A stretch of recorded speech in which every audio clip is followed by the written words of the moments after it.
السلام عليكم ورحمة الله تعالى وبركاته. لئلا يكون للناس على الله حجة بعد الرسل وكان الله عزيزا حكيما. অর্থাৎ আমি রাসূলগণকে সুসংবাদদাতা এবং সতর্ককারী রূপে পৃথিবীতে প্রেরণ করেছি। আমি আবারও বলছি, আল্লাহ বলেন আমি এই পৃথিবীতে রাসূলদেরকে সুসংবাদদাতা এবং সতর্ককারী রূপে পৃথিবীতে প্রেরণ করেছি, যাতে করে রাসূল আগমনের পরে আল্লাহর বিরুদ্ধে মানুষের আর কোনো অজুহাত না থাকে। ওয়াকান আল্লাহ আজিজান হাকিমা, আর আল্লাহ তাআলা তিনি হচ্ছেন পরাক্রমশালী এবং মহাপ্রজ্ঞাময়। তাহলে উদ্দেশ্য আল্লাহ তাআলা ক্লিয়ার করলেন, কেন তিনি রাসূল পাঠালেন, যাতে মানুষের অজুহাত না থাকে। আল্লাহ তাআলা যদি রাসূল পৃথিবীতে বাণীবাহক হিসেবে প্রেরণ না করতেন, মানুষরা বলতো আল্লাহ আখিরাত বলে যে একটা কথা আছে এটা তো আমি বুঝি নাই, আল্লাহ মৃত্যুর পরে যে আবার জীবিত হইতে হবে এটা তো আমি শুনি নাই, আল্লাহ এই পৃথিবীতে আমি কি কি করেছি তার পাই টু পাই তোমার সুপ্রিম কোর্টের কাঠগড়ায় দাঁড়িয়ে যে বিচারের সম্মুখীন হতে হবে কেউ তো আমার কোনোদিন বলে নাই। রাসূলদের 2 নাম্বার প্রাইম রেসপন্সিবিলিটি হচ্ছে মুনজিরিন, তারা সতর্ককারী। তারা আমাদেরকে এই মর্মে সতর্ক করেছেন যে এই পৃথিবীতে যদি আল্লাহর ইবাদত না করে শিরক করো, বেদাআত করো, এই পৃথিবীর বুকে যদি ফাসাদ করো, যদি সীমা লঙ্ঘন করো, যদি অন্যের অধিকার নষ্ট করো, তাহলে তোমাদেরকে জাহান্নামের আযাব ভোগ করতে হবে, ঠিক কিনা? তাহলে 2টা প্রাইম রেসপন্সিবিলিটি। রাসূলরা হচ্ছেন মুবাশশিরিন, সুসংবাদদাতা, জান্নাতের সুসংবাদ দিয়েছেন, তারা ভালো কাজ করলে জান্নাতে যাওয়া যাবে। পাশাপাশি তারা হচ্ছেন সতর্ককারী। কিসের সতর্ককারী? জাহান্নামের ব্যাপারে সতর্ককারী। এই পৃথিবীতে ফাসাদ করলে, আল্লাহ তাআলার অবাধ্য হলে জাহান্নামে যেতে হবে। নবীরা হচ্ছে আমার কাছে মনোনীত, আমি তাদেরকে মনোনীত করেছি এবং তারা হচ্ছে সর্বশ্রেষ্ঠ মানুষ। তার মানে এই আয়াত থেকে বোঝা গেল নবীরা সিলেক্টেড, তারা ইলেক্টেড না। ইলেকশন করে নবী হওয়া যায় না, নবী সিলেক্টেড এর মাধ্যমে হইতে হয়, সিলেকশনের মাধ্যমে। আর সিলেক্ট করেন কে? আল্লাহ। চুজ করেন কে? আল্লাহ। ইলেকশন করে নবী হওয়া যায়? আমরা পৃথিবীর সবাই মিলে যদি ভোট দেই যে আল্লাহ আমরা সবাই ভোট দিলাম, এই হচ্ছে রাসূল, তাকে রাসূল হিসেবে আপনি কবুল করেন, হবে? ইলেকশনে ভোট দিলে আমাদের সাথে যদি ম্যানকাইন্ডের সাথে জিন কাইন্ডও যুক্ত হয়, জিনেরাও যদি বলে আল্লাহ আমরাও আছি, আমরাও দিলাম একটা করে ভোট, হবে? রাসূল হবে?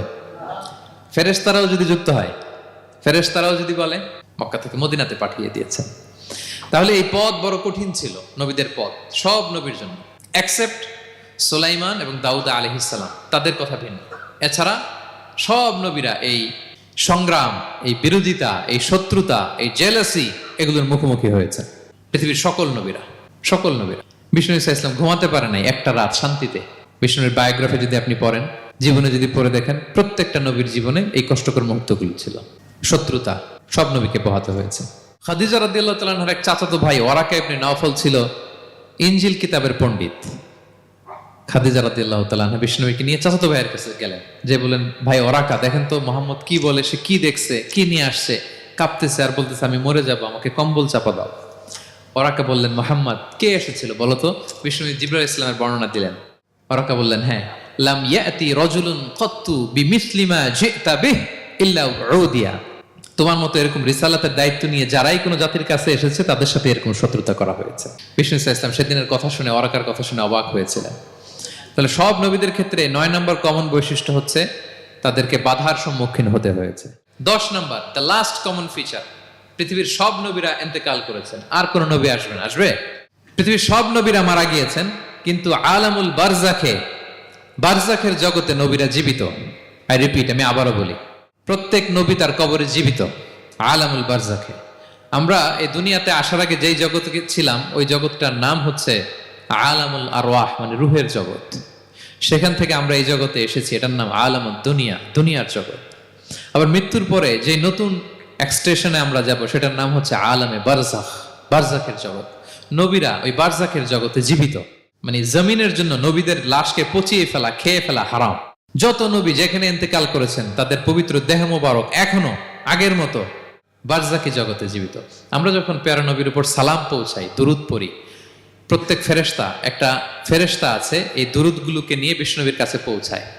আপনার বাবার নাম, আপনার নাম বলে ফেরেশতা বলে যে অমুকের ছেলে অমুক আপনাকে সালাম দিয়েছে। বিষ্ণুবী কবর থেকে নিজে ওই সালামের উত্তর বলে, কারণ বিষ্ণু ঈসা ইসলাম বারজাকের জগতে তিনি জীবিত, হায়াতুন নবী, বারজাকের জগতে তিনি জীবিত।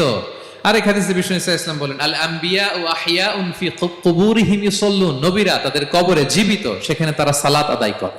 নবীরা তাদের কবরে কি করে? সালাত আদায় করে। তাহলে এই 10টা হচ্ছে কমন ফিচার্স এবং প্রফিটস, সব নবীদের মধ্যে এই বিষয়গুলো পাওয়া যায়। এত নবী রাসূল যে আল্লাহ তাআলা আমাদের হেদায়েতের জন্য পাঠালেন, তাদের জীবনী থেকে আমাদের জন্য শিক্ষা কি, লেসন কি, এটা জানার দরকার আছে না নাই বলেন?